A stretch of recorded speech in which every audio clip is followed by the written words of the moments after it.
Bonjour à tous, bienvenue sur Only a Giant podcast numéro 152. Moi c'est Plaque, je suis avec Thiergo. Son cœur vacille, Thiergo, il hésitait. Est-ce qu'il doit supporter les Giants? Est-ce qu'il doit supporter les Chargers? Comment vas-tu, Thiergo?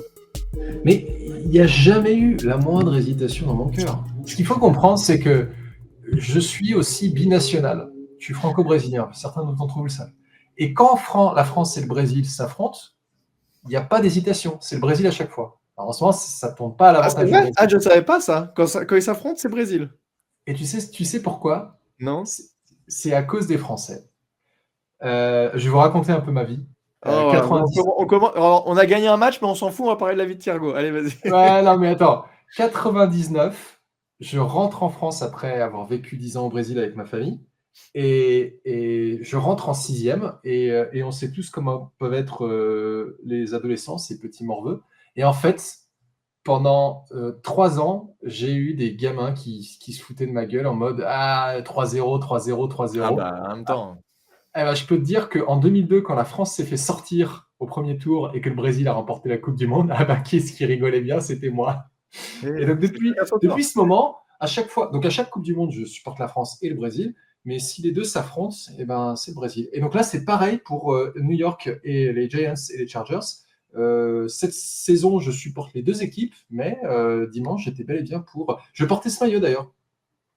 Voilà. Et oui, mais ça, c'est, tu sais, quand on trash talk, il faut savoir aussi accepter qu'à un moment donné, peut-être que ça va se retourner contre toi, et ça, il faut l'accepter. Ah, mais complètement. Et sur le Discord, avec quelqu'un tout le monde s'en donne encore joie. Bien sûr, mais bon. Il y a des vannes qui me font bien rire. Toujours que, alors, si tu dis rien, bon, bah voilà, bah, c'est sûr, là, tu as le droit d'être dégoûté. Par contre, si toi, tu t'es bien permis de faire ce qu'il fallait, il faut accepter d'en prendre un peu dans l'autre sens. Bon, alors en tout cas, les Giants ont gagné 21-18. Donc, enfin, un podcast de victoire. On se demandait si ça allait arriver cette saison. On est plus Enfin, on a enfin gagné un match dans cette saison. Et je crois, il y a qui a 0-4? Je crois qu'il y a les Titans. Est-ce qu'il y a d'autres équipes qui sont à 0-4? Peut-être pas. Hein. Je sais pas. Je crois pas. Ils ont encore perdu hier. Ils ont même mis 0 points, je crois. C'est assez catastrophique. Mais bref, peu importe. Donc on gagne ce match avec le premier match de Jackson Dart, et c'est victoire au goût amer puisque vous le savez, il y a eu cette blessure de Malik Nabers et donc voilà, on se retrouve. C'était une inquiétude du début de saison. On savait que nos receveurs, il n'y avait pas un banc qui était incroyable. Le wide receiver 2 de nouveau se retrouve wide receiver 1 comme sur toutes les dernières saisons, ce brave Darius Slayton. Et on va parler un petit peu de cette rencontre. Il y a eu, on discutait encore sur le Discord. Vous êtes de plus en plus nombreux quand on discute du Discord sur le podcast et les gens demandent est-ce que je peux accéder, machin. Évidemment, vous pouvez accéder. On va parler de ce match. Je voudrais juste rapidement, puisque c'est ça qui nous permet de vivre et de pouvoir héberger à la fois le blog, à la fois nos podcasts, etc. Thiergo, est-ce que tu peux rapidement rappeler comment les gens peuvent nous soutenir s'ils désirent nous soutenir? Évidemment, ce n'est pas une obligation. Non, c'est absolument pas une obligation. Enfin, je pense que la première forme de soutien que vous pouvez nous apporter, c'est des commentaires, des likes, des notes sur les plateformes de podcast, des retweets, etc. Et ça, déjà, c'est énorme, parce que ça nous apporte de la visibilité et ça rapporte encore plus de fans et c'est super. Et si vous voulez en fait aller un peu plus loin, vous pouvez aller sur patreon.com/onlyagiantpodcast. Et pour ceux qui ne sont pas familiers avec Patreon, vous avez différents niveaux d'abonnement. Ce sont des abonnements mensuels. Vous n'êtes pas obligé de rester abonné plusieurs mois. Vous pouvez faire juste une fois. Il y a un abonnement à 3 €, un à 10, il y a 50 et 100. 30 et 100. 30 et 100, voilà. Donc, je n'ai pas devant moi, mais je sais que 100, c'est le niveau Eli Manning. Et on espère que d'ici quelques semaines, on pourra ouvrir un tailleur Jackson Dart. Voilà, une contribution de Jackson Dart. Et peut-être que le niveau à 100 € deviendra le niveau de Jackson Dart quand il nous aura fait gagner 2 Super Bowls. Bon, on n'en est pas du tout là. Donc je rappelle, c'est patreon.com/onlyagiantpodcast et il y a si vous êtes sur YouTube, il y a dans la description de la vidéo, il y a le lien direct.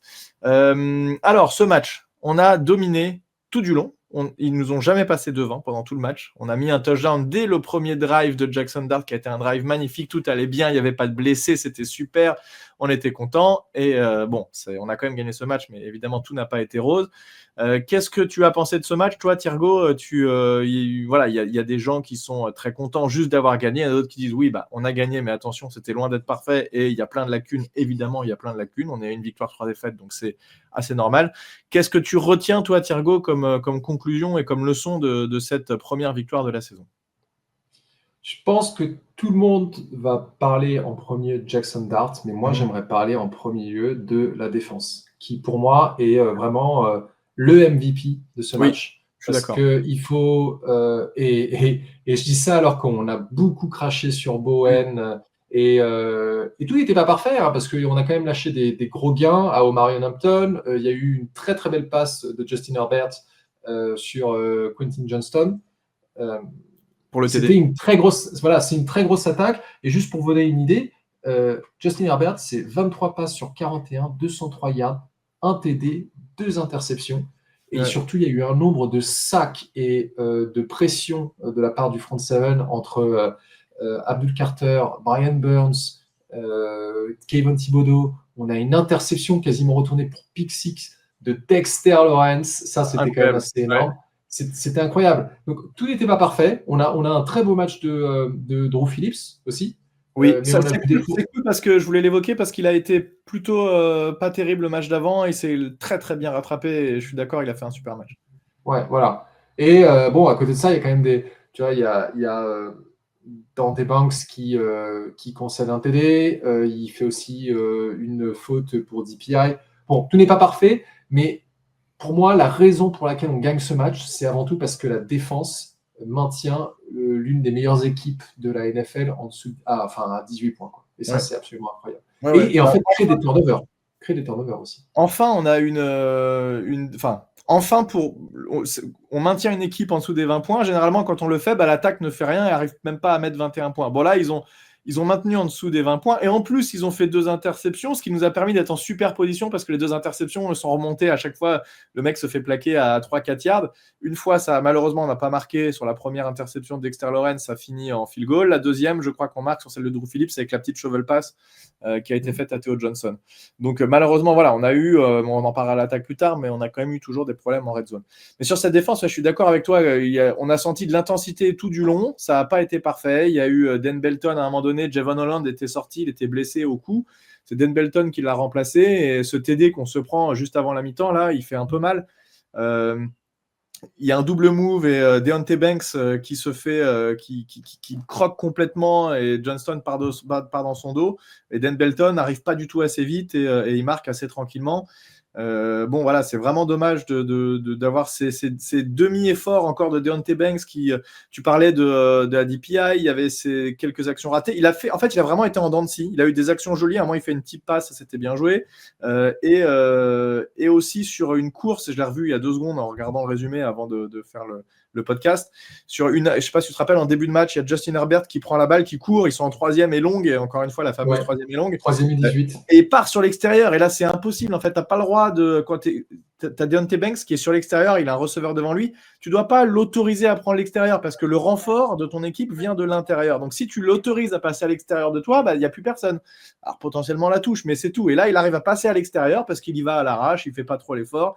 Et voilà. Donc, Deontay Banks, c'est vrai que.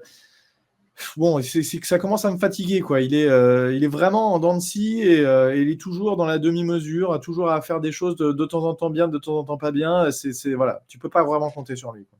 Je pense que malheureusement, là, on n'est pas sur un problème physique, on n'est pas sur un problème de talent. On sait qu'il est capable de faire de bonnes choses, mais on est sur du mental. Et on n'a pas encore trouvé de coach alors, il a un nouveau coach de DB, vu qu'on a changé de coach de defensive back pendant l'intersaison. Peut-être que ce coach va réussir enfin à le débloquer pendant cette saison 2025, on ne sait pas. Mais ce qui me fait peur, c'est que Deontay Banks, à un moment, on va en avoir marre, on va le dégager, et puis il va se retrouver ailleurs et il va exploser comme tous les joueurs qui quittent New York. C'est évident. On sait bien que c'est ce qui va se passer. Bon, alors, Daniel Jones, vu qu'on a toujours notre point Daniel Jones, ils ont perdu hier, ils ont quand même fait un bon match, mais il s'est fait intercepter 2 fois. Bref, peu importe, on s'en fiche un peu. Cette défense, tu parlais aussi du front seven et de nos rushers qui sont passés dans tous les sens. Il y a eu un nombre. Alors, il n'y a pas eu un nombre incroyable de sacs. Par contre, il y a eu un nombre incroyable de pressions qui ont été mises dans des moments fatidiques. Il y a eu un sac de Brian Burns pour une perte de 10 ou 15 yards à un moment donné où c'était aussi fatidique en fin de match où ils auraient pu remonter. J'ai l'impression qu'ils ont fait les big plays au bon moment où on attendait des choses et ça, c'est ce qui nous manquait. C'est ce qu'on avait eu en 2022, quand on fait la saison playoff, c'était des big plays au bon moment. On se rappelle du strip sack de Kevin Thibodeau contre les Commanders où il va marquer. On se rappelle du strip sack aussi qu'il fait contre les Ravens où il met fin au match grâce à ça. Mais on a eu ça dans ce match-là.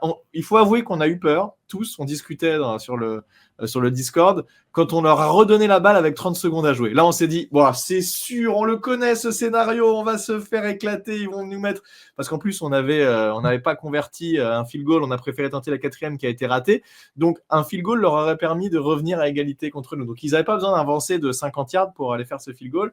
Finalement, la défense a bien tenu et ils ont fait ce qu'il faut avec un très beau plaquage dans les limites du terrain de Cordell Flott qui a permis de sceller le match puisque le temps s'est écoulé, ils n'avaient plus de temps mort et donc cette tactique en fait de jouer la course pour écouler le chrono au maximum et leur rendre la balle avec seulement 30 secondes a été payante, mais encore une fois c'était sur un fil, enfin c'était pas on n'a pas été tranquille quoi jusqu'au dernier snap du match, mais voilà, c'est toujours est-il que cette défense, comme tu disais, moi je suis assez d'accord avec toi, c'est eux qui nous font gagner ce match et c'était pas parfait, mais c'était suffisant. Et il y a eu des actions suffisamment importantes entre les pressions mises, les sacs et les interceptions pour qu'on gagne ce match. Donc félicitations à eux. Et ça fait plaisir. Alors, juste un truc sur le pass rush, c'est qu'on a quand même eu un avantage d'avoir. Ils avaient déjà une ligne qui était affaiblie, c'est des blessures, mais ils ont aussi perdu Joe Alt, leur left tackle, en plein match. Donc ligne extrêmement affaiblie. Ça ne retire rien au mérite du pass rush, mais ça l'explique en partie. Mais c'est leur point faible, de toute façon, depuis quelques années, parce qu'ils ont une bonne attaque, mais leur ligne, ils n'arrivent pas à s'en sortir, quoi. Là, leur meilleur O-line se blesse, c'est quand même assez terrible. Je crois qu'il y a genre 20 pressions. Abdul Carter, il a 5 QB hits. Abdul Carter, mec, il n'a pas arrêté tout le match, mais quel monstre, incroyable. Il est vraiment incroyable. Il a toujours pas de sac cette saison, je crois. Il a toujours pas de sac. En fait, j'ai cru qu'à un moment, il avait un sac, mais non, toujours pas, quoi. Non, il a un demi, je crois, mais il a mis tellement de pression tout le temps. En fait, moi, je m'en fous qu'il fasse des sacs. S'il met la pression comme ça tout le temps et que le QB est obligé de se débarrasser du ballon tout le temps comme ça, bah, ça me va très bien. Je veux dire, statistiquement, tu n'as pas de sac, ok, donc ça paraît pas incroyable sur le papier, mais la réalité, c'est qu'il a mis des pressions tout le temps. Donc, et puis, on a vu Dexter Lawrence aussi qui est revenu, qui a mis aussi des pressions. Parfois, tu comprends pas comment c'est possible. Le jeu se lance et en une seconde, il y a Dexter Lawrence qui est sur le QB comme ça. Tu dis, mais c'est pas possible. Qu'est-ce qu'ils font là au line en face? D'où il sort, quoi? Ça, c'est assez fou. Et c'est vrai qu'il avait un peu disparu avant ce match-là et il est bien revenu. D'ailleurs, tu sais qui a fait le plaquage sur l'interception qu'il fait? Et tu sais, il retourne presque pour un TD et il se fait plaquer à 2 yards. Hein, c'est Herbert? Ouais, c'est Justin Herbert qui va pour le plaquer. Il lui met un coup dans les pieds. Qui va plaquer. C'est bel effort de sa part d'ailleurs parce qu'il sauve le TD et on n'a même pas réussi à marquer derrière. Donc bien joué de ça.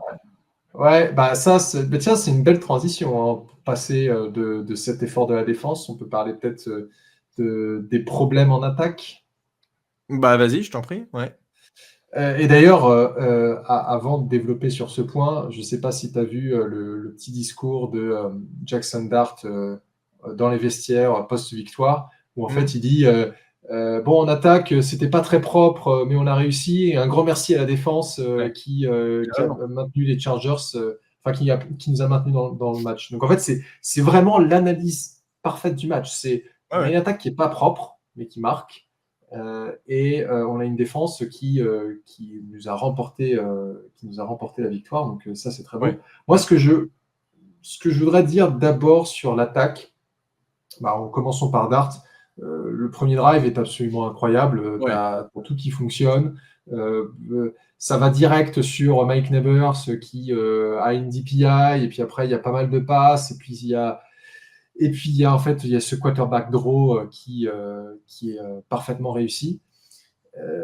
Mais en fait, ce que j'ai remarqué pendant tout le match, c'est qu'au final, la manière dont Daboll et Kafka étaient en train d'utiliser Dart se limitait en fait à des runs, à des QB runs et des petites passes. On n'a pas eu beaucoup de passes en profondeur. Je crois que d'ailleurs, la dernière passe en profondeur, c'est la passe en profondeur Non, il y en a eu une autre sur Darius Slayton, mais avant ça, il y avait eu la passe en profondeur sur Mike Neighbors quand il se blesse. Ouais, c'était un free play où la défense a fait un offside et donc il a dit vas-y, je lance la balle loin et malheureusement Malik Neighbors saute et plante le genou plante le pied et le genou. On voit bien qu'il y a un truc qui se passe pas bien. C'est toujours de toute façon sur ses blessures, donc il s'est fait les ligaments, mais c'est à chaque fois la même chose. Tu le vois tout de suite quand le mec plante le pied et que tu vois la jambe qui fait un mouvement un peu bizarre là, c'est toujours pareil, c'est toujours la même blessure. C'est toujours le même truc. Mais oui, pour revenir à Jackson Dart, alors il fait 13 passes complétées sur 20. Comme tu l'as dit, beaucoup de passes, on va dire moyennement moyenne, je sais pas, en dessous des 20 yards en tout cas, globalement, il n'a pas lancé de passe au-dessus de 20 yards. Quelques checkdowns et quelques passes bien faites. Je pense à celle aussi où ils rollent sur la droite alors qu'ils sont acculés à leur end zone. Il appelle comme ça Darius Slayton pour qu'il revienne et il envoie une super passe. Il a fait des très bonnes passes dans ce match. Il y en a eu certaines qui étaient un peu moins précises, mais il en a fait aussi des très bonnes. Il faut aussi considérer que c'est son premier match en carrière, donc on ne va pas non plus être trop exigeant. Il met donc 13 sur 20, 111 yards, 1 TD et 96 de rating. Pour moi, un des points négatifs, c'est aussi les 5 sacs concédés. Alors parfois, c'est pas que des sacs en mode il se recule et il se prend un sac. Parfois, c'est il veut courir et puis il se fait plaquer avant la ligne de scrimmage et qui, je pense, sont considérés comme des sacs. Donc 5 sacs, ça fait beaucoup. Ça, c'est des choses qu'il va devoir améliorer. Les commentateurs en ont parlé à un moment. Il y a Beau Collins qui fait un tracé, il s'arrête. Et il disait exactement, il dit s'il avait plus de confiance et qu'il avait plus d'expérience, peut-être qu'il aurait lancé la balle au bon moment parce que le défenseur était très loin, il avait le temps de lancer la balle. Il ne l'a pas forcément fait, mais il y a eu des passes complétées d'une dizaine de yards sur Darius Slayton qui ont été des belles passes. Darius Slayton, il a fait le boulot, il a gagné les yards nécessaires en troisième tentative pas évidente, etc. Donc il y a eu quand même des belles actions et il a besoin de construire cette alchimie avec ses receveurs. Alors malheureusement, c'est pas avec Malik Neighbors qui pourra construire cette alchimie, en tout cas pas tout de suite. Mais on a vu quand même des choses qui étaient encourageantes et moi je retiens surtout l'énergie en fait du gars. C'est ce qu'on avait dit, on avait annoncé ce genre de choses. Les courses qu'il fait un peu bêtement à un moment donné sur une course alors qu'en plus il y avait une faute et donc la truc est revenu. Il a voulu mettre un raffut à un gars parce qu'il il s'est senti pousser des ailes. Il avait gagné 30 ou 40 yards sur cette course-là. Il a fini dans la tente parce qu'il y avait une suspicion de commotion. Arrête, c'est bon, t'as gagné 30 yards, fais pas ce genre de choses-là. Quoi. Et surtout, il essaie de pousser le DB. Ouais. Et en fait c'est qu'il essaie de pousser le DB, mais c'est lui qui part en arrière parce que le DB. Et le deuxième lui met un contact, mais ça c'est Alors franchement que tu ailles au contact quand tu es en troisième ou quatrième et il faut gagner absolument ce yard-là et voilà, là je comprends, tu y vas parce que de toute façon il faut le faire. Quand tu as déjà gagné 30 yards et que ça changera rien, que tu gagnes 2 yards de plus, arrête parce que te blesser ce serait vraiment trop compliqué. Et tu te rappelles de cette course aussi où il y a ces 3e et 1, il fonce, ça vient pas, personne le plaque, il recule, il repart sur l'extérieur, il arrive à gagner les yards. Tu vois, ça, c'est ce genre d'action qui fait que ça te relance une équipe. Quoi. Donc ça, c'est on l'a dit toute la semaine, sa mobilité est un énorme avantage. Et d'ailleurs, quand il s'est retrouvé sur la touche pour le protocole commotion et qu'on a eu Russell Wilson pour 2 snaps, on a vu tout de suite qu'en fait, Russell Wilson n'était pas capable de faire ça. Et quand tu parlais d'alchimie avec les receveurs, il y a en effet donc cette passe où acculé dans l'end zone, il fait un signe à Darius Slayton en mode reviens vers moi et ça j'ai trouvé ça génial. Mais est-ce que tu as aussi vu ce que Daboll a dit sur la 3e et 5 en fin de match quand il passe la balle à Theo Johnson? Alors, ils ont improvisé, c'était pas ce qui était prévu. Enfin, moi j'ai entendu qu'il disait qu'il n'est pas censé s'arrêter, il est censé partir au loin et finalement il s'est arrêté. C'est ça, c'est en fait, Daboll a dit, en fait, ça fait 10 ans que j'appelle ce play et le tight end n'est pas censé s'arrêter, il est censé continuer tout le temps. Et Dart avait apparemment, pendant toute la semaine de préparation, il a passé beaucoup de temps à se préparer, à appeler plein de monde. Et il appelait d'ailleurs même Daboll le soir qui lui disait écoute, t'es bien gentil, mais on se rappelle demain matin. Et c'est vrai. Et donc, en fait, il avait remarqué un truc dans la défense des Chargers où il a dit à Johnson si on a ce play et que tu vois ça, tu t'arrêtes. Et c'est exactement ce que Johnson fait. Il lui envoie la passe et il y a first down. Et c'est ce qui, en fait, nous permet de maintenir le drive et de rendre le ballon à 30 secondes de la fin. De faire s'écouler le chrono, ouais. Voilà. Donc, moi, je trouve ça absolument génial qu'il fasse des petits trucs comme ça. Qu'il étudie vraiment le jeu adverse et qu'il y ait un peu d'improvisation. Alors, à mon avis, l'improvisation, il faut toujours faire ça de manière assez maligne parce que parfois tu peux improviser. Enfin, on se rappelle de Daniel Jones qui improvisait en lançant de la main gauche et ça marchait pas du tout. Mais oui, il y a du swag de Jackson Dart. Tu sens que tout le monde est derrière lui. Je pense qu'on n'a pas encore vu le quart de ce dont il est capable parce que, encore une fois, course à Scatebo, course lui-même, petite passe. Enfin, au bout d'un moment, le jeu offensif en deuxième mi-temps, je le trouvais un peu chiant, pour être honnête. Ouais, mais en même temps, courir marchait plutôt bien et il y avait. Ah oui, non, tout à fait. Ouais, On a fait plus de yards à la course qu'à la passe, ça c'est clair. Scatebo a fait du Scatebo, il fonce dans le mur à chaque action, et chaque action, il y a un mec qui paye le prix cher pour aller le plaquer, ça c'est clair aussi. Mais oui, c'est vrai que c'était pas le match contre les Cowboys, quoi. C'était pas des passes de 70 yards, etc. De toute façon, c'était pas le plan de jeu. On n'avait pas cet objectif-là et la poche tenait pas non plus assez bien pour qu'on fasse des passes trop longues. On a vu, il y a eu quelques sacs malheureusement qui ont été dus à ça. Donc voilà. Et surtout quand Malik Nabers a été blessé, bah tu te prives d'une partie de ta puissance offensive. Alors je sais pas comment on va contrer ça. Derrière, Jalin Hayat a encore été là, mais il est vraiment assez terrible. Hein. Il y a une action. Jalin Hayat, ça pourrait être le seul receveur sur le terrain qui n'attrapera toujours pas de ballon. Hein. Ouais, ça commence à me fatiguer parce que ouais, même en fait bloquer c'est très important pour un receveur et même ça il n'arrive pas à le faire correctement donc bon, voilà, c'est chiant. Ouais. Je note aussi qu'il y a eu de Singletary quand il est rentré, il a fait des bonnes choses, il a été puissant, il a cassé des plaquages, voilà, c'est très bien. On rappelle que comment il s'appelle notre Tyrone Tracy. Tyrone Tracy est blessé il s'est déboîté l'épaule pour il disait entre 2 semaines et 1 mois, donc on verra quand est-ce qu'il va revenir. Mais Singletary a fait le taf sur ce match-là. Je trouvais un peu risqué qu'il n'y ait que 2 running backs sur la feuille de match. Bon, ça aurait pu. T'imagines, il y en a un qui se blesse, ça va être encore le coup de on n'avait pas le bon personnel et ça aurait été chiant. Et ça aurait été encore une mauvaise décision. Là, ça va, ça nous a pas coûté cher, heureusement. Mais voilà, cette attaque, il y avait un plan de jeu qui a été respecté. Il y a eu des actions qui étaient bonnes. On a beaucoup compté sur les jambes de Dart. J'étais très inquiet quand à la fin de la première mi-temps, par contre, il se tenait l'arrière de la cuisse gauche là. Il boitillait et tout ça, et il est revenu en deuxième mi-temps et ça allait beaucoup mieux. Alors, je sais pas ce qu'ils lui ont donné. Ils l'ont fait une piqûre de je sais pas quoi, mais il est revenu, il s'est pas du tout plein de sable. Ça, c'est des blessures qui peuvent être chiantes et qui peuvent te prendre plusieurs semaines quand tu forces un peu dessus. Bon, en deuxième mi-temps, on n'a pas vu, il a couru comme un lapin, donc je sais pas. Ouais. Non, il y a forcément. On lui a peut-être fait un petit massage dans le vestiaire à la mi-temps pour.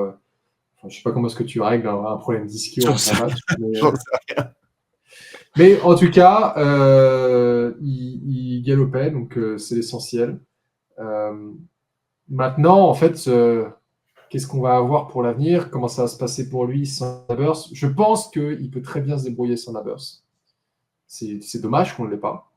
Ça fait chier tout le monde parce qu'en fait, on se dit, mais c'est vraiment pas possible, quoi. On peut pas avoir tous les astres qui soient alignés pour nous, quoi. Non, ça arrive jamais. Vraiment, je crois qu'il y a les dieux du football qui ont fait, oh là là, les Giants, là, oh, ah, mais ça marche bien. Allez, Mike Nabers, bam. Ouais, on avait fait un drive un peu trop beau, alors les dieux du football ont décidé de nous priver de. D'ailleurs, il y a eu un meme qui est sorti sur NFL Meme où tu vois un fan des Giants là, tout décrépit qui dit mais mon Dieu, pourquoi continues-tu de me tester? Et Dieu qui regarde fait putain, mais t'es toujours vivant toi. Ouais, c'est clair. Ouais. On est toujours vivant, on est toujours là, ça c'est clair. Ouais, et d'ailleurs, je suis en train de réfléchir un peu à la NFC, etc. Je sais pas si tu as vu, les Cowboys ont fait match nul.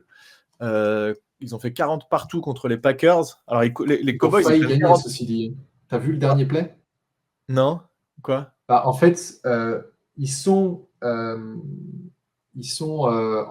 en prolongation. Il ne reste plus que quelques secondes. Genre, il reste genre 15 secondes au chrono. Ouais. Et tu as Jordan Love qui remet tout le monde en place et qui prend un peu son temps et qui snap la balle au lieu de la spike pour. Alors, je ne sais plus s'il pouvait la spike.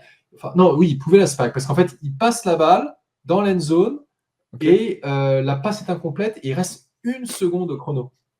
Et donc là, du coup, la kick-off team peut venir se mettre en place. D'accord. Ah, tu veux dire, ils ont failli perdre sur le chrono. Ils auraient pu se faire bouffer au chrono et ils ont pu égaliser et en fait avoir le match nul contre les Cowboys. J'ai pas vu les highlights, mais j'ai vu notamment un sac de Micah Parsons sur Dak Prescott qui prenait ses jambes à son cou et qui était à quelques yards de l'end zone. Donc ça a dû bien faire chier Jerry Jones de voir Micah Parsons saquer son quarterback. Mais ouais, et du coup, les Cowboys encaissent 40 points par match, c'est officiel maintenant, c'est leur moyenne. Mais ils ont une attaque aussi très bonne, donc ça compense. Par contre, les Eagles qui ont dominé les Buccaneers, qui sont voilà, c'est fou quand même ces Eagles, ils arrivent à être forts dans toutes les 3 phases du jeu. Et ils ont encore fait un punt bloqué, un field goal bloqué, je sais pas quoi. Enfin, ils n'arrêtent pas de faire des trucs. Surtout, ils ont quasiment, enfin, alors j'ai pas vu en détail, mais j'ai l'impression qu'ils n'ont pas de blessés dans leur playmaker et dans leurs joueurs importants. Ça, c'est quand même fou, alors que nous, ça nous arrive tout le temps, quoi. C'est un truc de malade. Il va peut-être falloir se poser des questions. Alors, parce qu'on remet en question le terrain, ok, mais on l'a changé il y a 2 ans. L'année dernière, il n'y a eu quasiment aucune blessure. Bon, là, peut-être que c'est juste pas de chance, ou peut-être qu'on a de nouveau un terrain où on va avoir 1 milliard de blessés, j'en sais rien. Mais le Ronnie Barnes, là, le médecin, là, franchement, je commence à me poser. Enfin, ça fait longtemps que je me pose des questions sur ce mec qui a 95 ans. J'en sais rien. Je sais pas. Le coup du terrain, c'est pas de sa faute. Le coup de laisser un kicker qui est pas en bonne santé aller jouer, il y est peut-être pour quelque chose, justement. Ouais. Mais ouais, non, ça fait vraiment chier de devoir d'avoir ces problèmes constamment, quoi. Ouais, et comme disait Double, ça fait aussi partie du jeu, mais je pense pas qu'on est parmi les équipes les plus blessées de la ligue, hein. Il y a des équipes où il y a plus de blessés que ça, mais malheureusement, c'est un sport de collision, c'est un sport violent, et les blessures font partie du jeu. C'est vrai que tu préfères que ce soit ton kicker qui soit blessé plutôt que ton receveur numéro 1, mais bon, voilà, il faut qu'on fasse avec, et ça, c'est clair qu'en tout cas, il sera pas de retour cette saison, ce petit Malik Nabers. Il faut espérer maintenant qu'il revienne la saison prochaine, et que surtout... moi, ça m'inquiète parce que sur des postes comme ça, où tes genoux, c'est vraiment un des trucs les plus importants, parce que tu passes ton temps à faire des cuts et à mettre de la pression improbable sur eux. Je ne sais pas s'il sera capable de revenir à 100%. Donc, bon, on verra bien. En tout cas, il y a eu les special teams aussi, on n'en a pas parlé. Mais Jamie Gillan nous a fait un très bon match avec un punt de 65-70 yards à un moment donné, qu'on était acculé dans la zone. Incroyable. Le receveur, le returner, il a vu le truc, il a dû reculer vachement pour récupérer le ballon. Et le kicker aussi, numéro 99, là, qui était remplaçant. Donc en fait, on avait fait venir l'ancien kicker d'Atlanta qui allait en practice squad, et puis nous on a mis notre kicker qui était en practice squad dans l'équipe, et il a fait le boulot. Alors il n'a pas eu des kicks de 60 yards d'affaires, c'était 30 yards, mais il a été propre, et il a fait ce qu'il fallait. Donc c'est juste sur les kick-offs, par contre, il a envoyé le ballon plusieurs fois directement dans la zone, et en fait il faut savoir, ça aussi.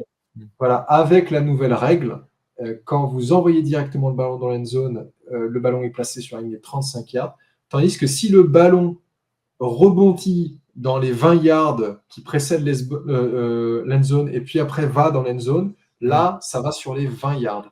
Ouais. Et donc en fait, là, il y a plein de kickers. D'ailleurs, j'ai vu une vidéo très intéressante qui explique maintenant les nouvelles pratiques des kickers qui font des kicks un peu bizarres pour déstabiliser les returners. Et qui sont un peu rasants, comme ça, qui vont pas très haut. Ouais. Exactement. Ils appellent ça les squib kicks ou un truc comme ça, il y a un nom. Ouais. Donc il y a des nouveaux trucs. D'ailleurs, je sais pas si tu as vu ce truc de Chase Daniel qui a fait un commentaire après le Thursday Night en disant « Ah, j'ai horreur de cette nouvelle règle. Ils ont perdu le match à cause d'un demi-yard. » Et alors, je sais pas très bien de quoi il parlait, mais en gros, tous les fans ont dit « Ah ouais, c'est con quand même cette histoire d'un demi-yard. Moi, je me rappelle de ce Super Bowl où les Titans sont perdus à cause d'un demi-yard. » Ah oui. Mais c'est un peu débile comme commentaire, bien entendu. Ouais. Alors, il a le droit de ne pas aimer la règle, mais ces trucs d'un demi-yard, ça fait partie du jeu, quoi. Moi, ça ne me dérange pas tellement, cette nouvelle règle de kick-off, pour être honnête. Ouais, moi non plus. En fait, ce qui est cool, c'est que l'année dernière, il n'y avait quasiment aucun return de kick-off. Plus personne ne le faisait. Et là, il y en a beaucoup plus. Donc, c'est un tout petit peu plus dangereux pour les joueurs. Mais au moins il y a un petit peu d'action. Alors il n'y a pas beaucoup de kick-off qui sont retournés pour des TD, donc voilà, mais au moins il y a de l'action, et on est plutôt. Alors j'ai vu que Deontay Banks avait retourné des kick-off, j'ai pas trop compris pourquoi c'était. Ouais. Par contre, ils visent jamais. Donc il y a 2 returners, parce que voilà, tu peux plus mettre un seul maintenant parce que c'est quasiment impossible, t'as pas le temps d'aller récupérer la balle. Donc ils en mettent 2. Et comment il s'appelle notre returner receveur, j'ai oublié son nom. Olszewski, ouais, il lui envoie jamais, quoi qu'il arrive, ils envoient toujours de l'autre côté, parce qu'ils savent, tu as un bon returner, donc tu le vises pas du tout et tu vas mettre sur l'autre gars. Voilà. D'ailleurs, Deontay Banks, je crois, il fait un bon return à un moment donné. J'étais plutôt surpris de le voir faire ça. Du moment qu'il ne fumble pas, moi, tout me va. Ouais, non. La semaine prochaine, on va rencontrer les Saints. Donc les Saints qui sont... Ah bah tiens, eux, ils sont à 0-4 aussi, les Saints. On parlait des équipes à 0-4. Ouais, ils sont à 0-4. La semaine dernière, je disais que je ne savais pas trop comment est-ce qu'ils se débrouillaient. J'ai quelques stats à te partager, alors qu'ils ne sont pas à jour du dernier match, mais pour te donner une idée, en points marqués en attaque, ils sont 29e, et en points encaissés, ils sont 25e de la ligue. Donc c'est vraiment pas bon. En défense contre la passe, ils sont nuls. 29e en TD, 18e en yards. Ils sont meilleurs à la course, 9e en TD et 14e en yards. Donc ça, c'est côté défense. Et puis côté attaque, c'est du moyen. On est entre 18 et 15 selon les différentes catégories. Donc, donc ils sont... en même temps, c'est a priori plus abordable que les Chargers. Ah bah c'est clairement plus abordable par rapport aux stats qu'on avait dit, qui étaient dans le top 10 dans la défense et en attaque aussi, avec les stats que tu nous avais donnés. Là, je suis en train de regarder contre les Bills, donc ils les ont quand même tenus. C'était pas un match facile contre les Bills, il y a eu 31-19. Ils se sont quand même battus, les Saints. C'est chez eux d'ailleurs ce match-là, donc ça va pas être évident. Mais j'ai l'impression que ce sera assez décisif pour nous, puisque derrière, on rencontre les Eagles 2 fois en 3 semaines, donc ça va être assez violent. Si on ne gagne pas là, je pense qu'il va falloir attendre un peu de temps avant de faire une autre victoire. Mais ça reste faisable. Alors, leur quarterback, c'est Spencer Rattler qui avait été pris à la draft l'année dernière. Ils ont pris cette année à la draft, comment il s'appelle, Tyler Shough, et ils ne le font pas jouer du tout pour l'instant. Ils ont estimé que Rattler était meilleur. Hier, il fait 18 sur 27, 126 yards, un TD. Bon, tu vois, c'est pas des stats de fou à la passe, mais il s'est pas fait intercepter, donc voilà. C'était Spencer Rattler. Il y avait eu c'était quoi la série dans laquelle il était apparu quand il était en high school? Je sais pas si tu avais regardé ça. Je l'avais maté, il était dedans dans cette série. Il faisait partie des meilleurs QB des États-Unis au lycée. Et voilà. Et puis il a été un petit peu, voilà, sa carrière universitaire a été pas incroyable. Et il a quand même été drafté en NFL, mais voilà, il est en train de faire quelques petits matchs depuis le début d'année. C'est évidemment un match qui a l'air abordable. Il n'y a pas des joueurs en attaque qui ont l'air. Il y a Chris Olave, mais bon, voilà. Il y a des joueurs, évidemment. Il y a toujours Alvin Kamara, mais Alvin Kamara, j'ai l'impression quand même que c'est plus le Alvin Kamara de l'époque. Alors, il a 15 courses, 70 yards, par exemple, contre les Bills. C'est quand même pas mal, ça reste correct. Ils ont gagné aussi plus de yards à la course qu'à la passe, comme nous. J'ai l'impression on rencontre une équipe un peu similaire à la nôtre, en fait, en jouant ces Saints. Et eux doivent se dire la même chose en fait. Nous on se dit c'est potentiellement une victoire, eux doivent se dire si on doit gagner un match c'est maintenant, c'est les Giants. Voilà, ce qu'on se dit d'eux, en fait je pense qu'ils se disent exactement la même chose de nous à mon avis. C'est le toilet bowl. Toilet bowl, ouais. On n'est pas à 0-4 nous. S'il y avait eu Saints Titans ça aurait pu, mais voilà. Bon, alors une petite question avant qu'on finisse, est-ce que tu penses que cette victoire contre les Chargers c'est un peu une anomalie et on a les choses qui sont quand même bien alignées entre la défense qui a bien joué, on a réussi à mettre quelques TD, etc. Ou est-ce que tu penses que c'est un peu une ouverture sur du mieux dans cette saison? Pas évident, c'est peut-être...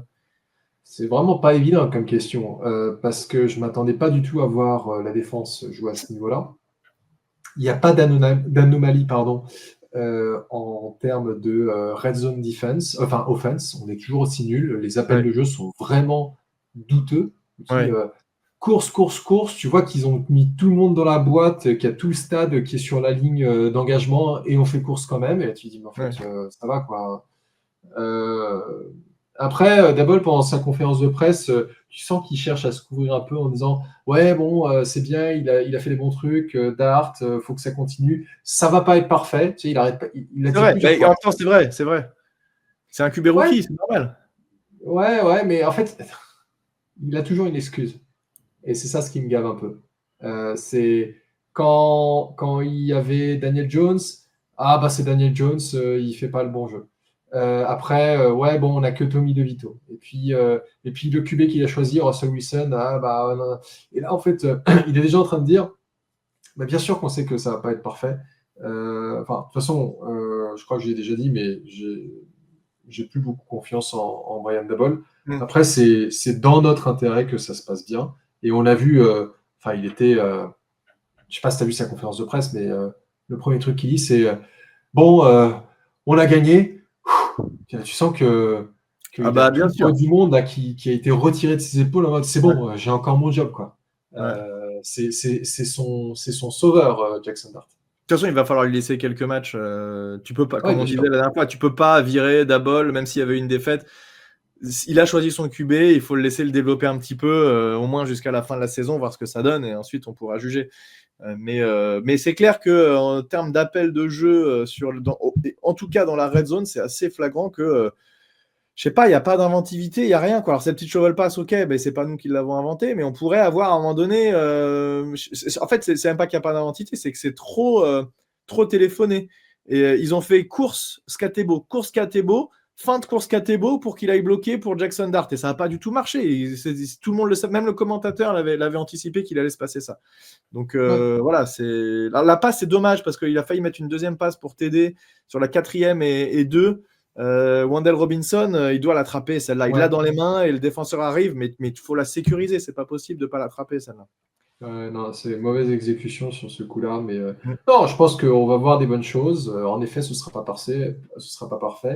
Tout ce que j'espère, c'est pas des victoires, c'est juste de l'amélioration.